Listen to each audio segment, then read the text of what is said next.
Na pone na monaki mutu wana za fesse na monaki mabele tellement tikanga na tia. En tout cas, c'est préparé kaka pour ba dépense yo mo ne mutu ma mikumba. Da wana ba kotisi yango na kati po e vimba. Oui. Yo zo sala ngo bongo po msusu ozo nga batu ba mona yo. Na cadre spiritualité tant que mona ke mutu azo bebi sa forme o ye azali nango d'une part azo dérober liboso ya Nzambe. Et loko nyonso o ye kaka ko kota corps étranger na kati ya nzoto. Atozo kende ko changer ngo inane ozo kende ko changer ngo yeba kaka ezana ba conséquences. Doki kaka na sport bazo boye yango déjà. Que okoyi ko bakisa eloko te. Pona olekela baninga. Na cadre spiritualité tant que mona ke mutu azo bebi sa forme o ye azali nango d'une part azo dérober liboso ya Nzambe. Bible zo bana biso ke lobi ke contentez-vous de ce que vous avez donc c'est pela na oyo zanango. Ne mélangez pas, ko changer te. Babiloko obino bozo tia wana ba implant wana. Ba benga ngo ba implant bozo kotsa ngo na katani eza ba conséquence nango ezali ba maladie ebele, ba cancer, ba maladie ebele o ezali, ba stérilité, ba maladie ebele ezali, ba thrombose. Conséquence nango eza tellement ebele. Eza ebele po boza suba na mikete obizo tokoyi kokosa bino. Po ba conséquence lelo et comme lelo ba $1000 eza ba biloko wana ba implant wana eza ba false. O to mona ba mindele to mona par exemple ba France ba Italie ba Europe wana to mona ba o ba original mais mingi ba ndeka so bazo ke na Brésil to lobite ke nyonso eza false. Dadi obizo to tritaka parfois ezoye la bino mi na nzele ya biloko wana so to pese sous jardin là monanga ba misusu bazo kende ba mai ezobima bango na ba fesse na mabele ezo détruire vraiment corps humain. Moni pona ko za la base ya biloko wana ti yango monto oyebisa OK tika ba implant wana tika ba plantation oyo zo sala pratiquer na okutu sport soki ndenge to mona awa na ba primaire de mai ozo mona ke ba jeune fille bazo sala ba exercice o ezali correct et puis exercice sans comme la comprimer. Solution koloba ko ezala kozala na tonga na sport o ezo sala bien en tout cas. Émission, Ousma, ingénieur, bravo, bâti, il m'a voisin, malalié, il m'a voisin, t'as Salut, c'est bienvenue na Ultima Hora Angola oyo la kabino toujours ba sango ya vérité. Zali awa na Fresh Kango na BCA et pas ya docteur Alphonse. Tozolo bela mingi tokoluka to ba makambo ezoleka na monde quoi. Ko bongola nzoto o ba bengi na portugais jardada. Donc la réalité non ba conséquence nango docteur Alphonse a coupé sa biso ba détail nyonso tellement bon baza dans le monde to koyeba ba vérité nyonso avec docteur Alphonse ba to bazali ko landa biso mingi nazomona déjà boss Luzaïd de Simba multimillionnaire ba lobi yonde uzama solution héritier voima congolaise na moni lisusu kaski toné to motopamba to moni Wester Chivundu to moni Rodriguez Maemba Diego Batterie Grand Liboulou, Bijou Selemani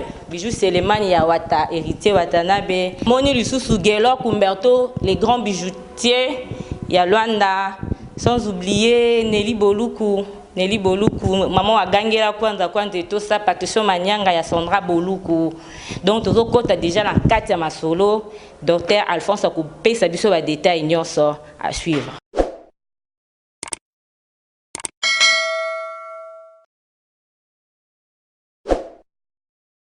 Docteur Alphonse, bato bazolanda dans le monde entier zolanda mission o tolingi toyeba toke non na spiritualité hein o eloko ba bengi jardada on a linga les ali kobongola nzoto lelo to komo mona bana mibali bakomi kotia ba mabele bana basi bakomi ko déformer ba taille donc ko sala makambo yo monde entier ça vraiment alerté na yango comme yo za docteur oza donc de base concernant ba makambo wana eloko nini okoki kolakisa biso réalité nini ezali na makambo ezosalama na monde oyo basi mibali bazosala yango? Ok, merci maman, journaliste na nyonso. Nasina pesa bino de yambo te na bi na yaka pona koloba o eza réalité po epesa ope mayele. Na yope mutu so sali yango so koide na kati wana ofungwama po omoni tangu tozoloba nzoto tozota la spiritualité po tozongi na ebandeli ya mokili. Quand Dieu créa l'homme a salagi mutu a soufflaki souffle on yango ndimte zaki spiritualité. Donc spiritualité nzambe ndimte etambusa corps. Alors nanzela ya makomi Bible zobana biso ke lobi ke contentez-vous de ce que vous avez, donc c'est pela na oyo zanango ou bien c'est pela lolenge yo zali. Tant nzamba zoloba déjà que c'est pela lolenge yo zali ou bien na oyo zanango, cela veut dire a ngi lobana OK o bakisa le côté o longola pe le côté mais o développer na sens ya bien yango to loba. Mais na cadre de spiritualité, une fois mutu tangu par exemple abotami azana fait citer fait ses plats.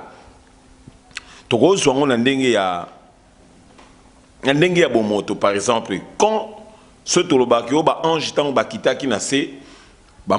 ange ba mona ki basi ya kitoko nde ba koya ki ba sala ki ba kusha ki na bango ba sona kitoko so tolanda po boloba ki bobi ki l'Afrique est le berceau de l'humanité muku ya liboso bozwa ki do dini part toloba ki ba ange wana ba mona kande ba africain na cadre o ya komona nzoto wana nde to benga ngo to piji e ba mindele bango moko petang ba manai ko mona ndo ya africaine et banai ko lekira bango na forme o bango ba manai ko mona la nzoto wana. Alors nzambe apambola africain na makambu ebele oyo biso lelo to komi lelo ba incliné oyo mundele a manipuler pona ko lakisa ke bango nem tu baza bien. En tout cas na ye pona ko finga mindele te mais nazoloba de sens que oyo ke un peuple africain afungwama ayeba réalité nini oyo mundele azotela ye opoya sala mais au contraire azobebisa nde oyo ezali créature ndenge nzambe asala ye. Lolenge bible lobi ke contentez-vous de ce que vous avez. Bo sepela lolenge bozali na ndenge bo basala bino. OK mutu oyo azobebisa ou bien azosala lolenge oyo azate, cela veut dire azosala est contraire ya maloba ya nzambe. Yango bible zo bana biso lobi ke tango mutu azo désobéir na oyo nzambe apesa ki oyo nzambe asalaki yango d'une part azo sekene déjà la ba malédiction. OK ba malédiction eza ba conséquence oyo ezo mima ba maladie spiritualité ezo mima mort na kati ya nzoto ya moto. Donc na cadre de spiritualité tant tozo mona ke mutu azo bebisa forme oyo ye azali nango d'une part azo dérober liboso ya nzambe yango o ngana koloba ke eza défendu na mutu a misala na oyo ye azomona ndeti eza malamu oki contre eza mabe na ndenge nzambe asalaki ye. Docteur Alphonse, mais toyoki pe balobi na sport ezo pesa pe changement ya nzoto oleki okende kozwa tonga. Est-ce que ça vraiment réalité que na sport pour oki kozwa forme pe ya bien or na tonga babi solution des na tonga? Solution koloba ko ezala kozala na tonga na sport oyo ezo sala bien en tout cas bolanda siko mundele bien toyoka bien ma mundele bien na sport nyonso na banda tolanda ngo déjà. Par exemple, tout le monde qui ba footballeur une fois ba zuba titre mais tant ba ke ko tali la bango nzela masuba ba moni ke amelaki stimulant to lo ba melaki drogue ou bien c'est drogue qui bazoko comparer que donc cela veut dire que asala ki force moko boy oyo ezaki ndenge moko na baninga te. Kasi na kati ya sport wana lelo bakomi ko botola même na ba titre soki une fois que ozwaka titre moko boy quelconque mais ba eko tala que après des années que masuba na yo ou bien na ba examen ba eko tala que yo ochaki eloko moko na kati ya nzoto na yo ba ko ya voir même ko botola o titre wana na sport cela veut dire que mundele ye moko azoboya que eloko moko bo ekota na kati ya ndoko pona ko influencer lisusu nzoto na sport pe ezana ngo pe bien okoki kosala mais ndenge to mona par exemple ba footballeur o mona soka lingi kuisineza la bien akokima mbangu mais sans ko bakisa eloko na yo mutu o bakisi o tie eloko na yo mutu o tie te ba o préférer que mutu a tie eloko te mais asel na ba force na ye sous naturel donc il y a naturel na ye la nzoto na ye moko alors eloko ni to lobela wana tozolinga to lobela biso ke nyonso wana eza mabe soki kaka na sport bazoboya yango déjà ke okoki kobakisa eloko te pona olekela baninga okoki kosala eloko moko te donc c'est la vie na spiritualité pe nzambe azo défendre azoboya yango alors ba conséquence nango eza tellement ebele eza ebele po boza suba na mikete obizo tokoki kokosa bino boza susu pe ba mikolo te obizo tokoki kokanga bino na makasi mais tozolinga to lakisa bino ba réalité po ba bengi yango jardada ngolo bake basi oyo bazolinga kotia msusu mabele no ezaki nango mukie ozi otie biloko wana jardada ba pasolio na kati batie po mabele vimba eya mineni msusu ozaki na ba face te soki na lobi face msusu mutu musa yoka français te na lobi par exemple lisoko ozaki na masoko mukie mais bazui jardada wana bakotisi yango na kati po evimba oui yo osala ngo bongo po msusu ozo linga batu ba mona yo et ba conséquence nango j'espère que bozo mona ba msusu bazo kende ba mai zo bima bango na ba fesse na mabele ezo détruire vraiment corps humain alors totika ba bilanda landa c'est mieux que tu pratiquer na ko sport ce qui nengi to mona awa na ba primaire de mai ozo mona ke ba jeune fille bazo sala ba exercice o ezali correct et puis exercice sans qu'on me la comprimer en tout cas na robeta ma c'était pas ba sportif au monique mususu yo ozo memali bende ozo manguitar faire mais tant ozo manguitar faire avec ma propre force na yo moko au monique oko vimba na ndenge moko ya normal mais tant ozo mélanger kisi okozala mutu moko omemi libende mukie mais ovimbi ebele mais ezana kati ya ndiresi ya mikuwa na yo to be ya misuni na yo te ba muscle moko boy force oyo ekosala ke lobi ba conséquence ya ba maladie eza ebele en tout cas na kobenda bino ba matoyi etant que biso ba docteur ba jardin daona eza défendu s'il vous plaît to yaka teke poka tolo bana okara yaka na centre po obika mais etike ba maladie obizo to tritaka parfois ezoye la bino mi na nzela ya biloko wana soto pesi msu jardin da na nzela msusu ya ba face biloko wana msusu msu zali ba pilule ozomela na nzela ko éviter bazemi ba comprimer oui ba piqûre ozobeta pona ko éviter bazemi OK ba plenament en tant que yo pour sala ngo eza eloko moko corps étranger ou be yo ozotiango na kati ba conséquence nango lelo pe tozomona ba stérilité belé tozomona ba sebelé ba règle bazo vimba nzoto soka tiaki chip na kati ya nzoto po aboya kobota melobi tala ninga zo vimba ba conséquence bozo yeba na bino yango yango zomona ke tant toloba bino ke biso toza ba savon noir toyekaka teka poka toloba na okaka yaka obika mais tozotalisa déjà ba danger na mutu oyo ozobela ou bien vivre makambo wana ba jardin wana ezosala ba mai komo bimona ba fesse ba mai ezobima wana ba mamel biloko wana nyonso wana en tout cas peuple de Dieu il faut obenda matoyi. Merci beaucoup docteur Alphonse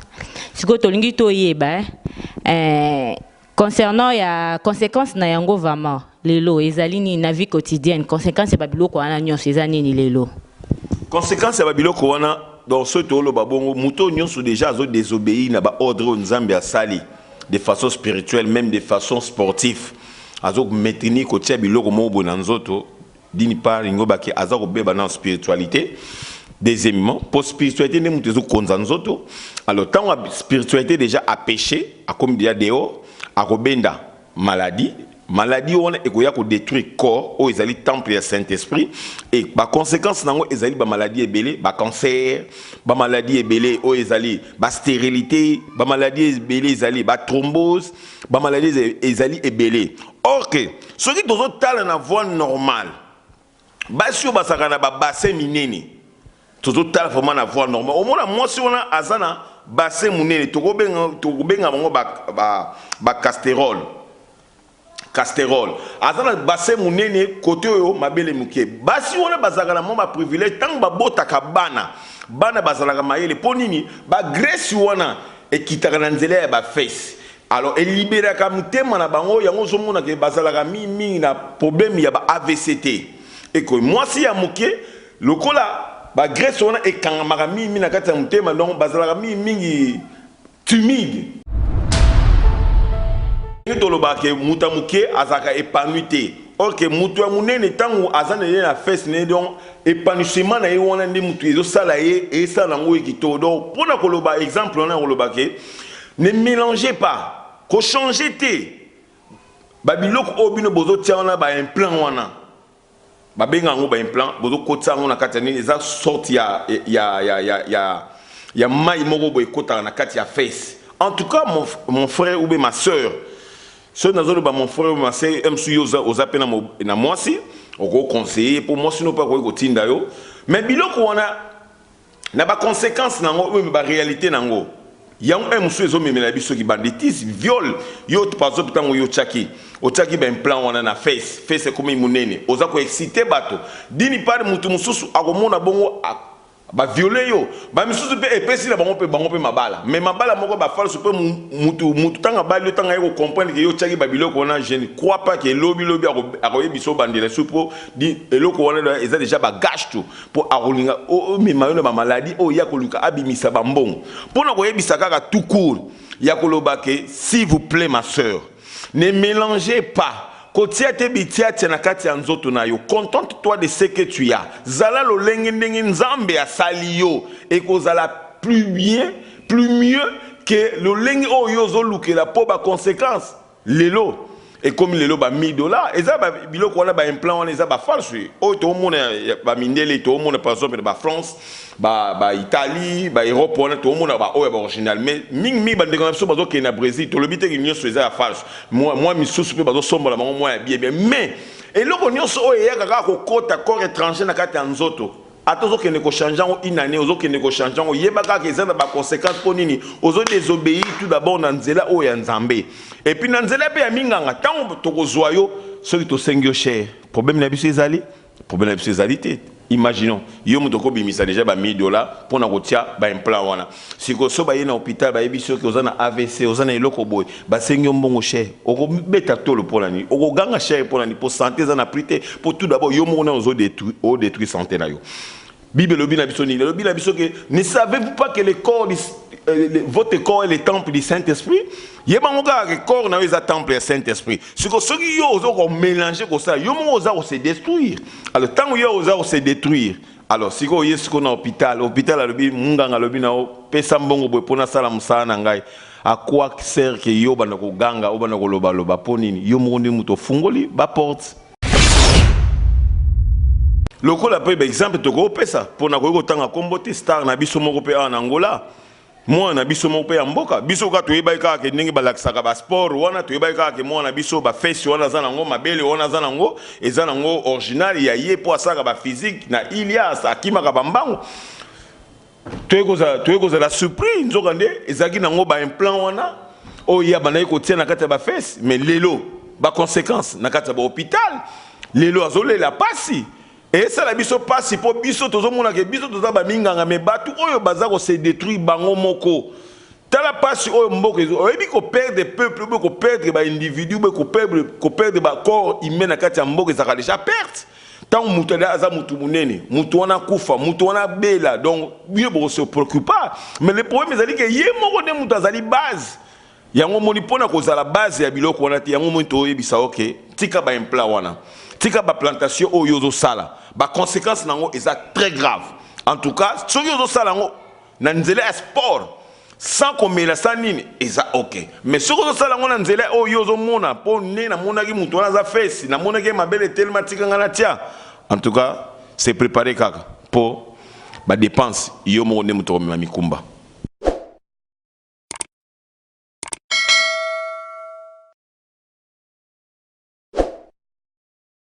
Bandeko a tokomi na sous émission na biso tozalaki biwana na docteur Alphonse toyoki ba détail nyonso apesi donc a kotisi biso na mozindo ya mama kambongo tozomona ezoleka na monde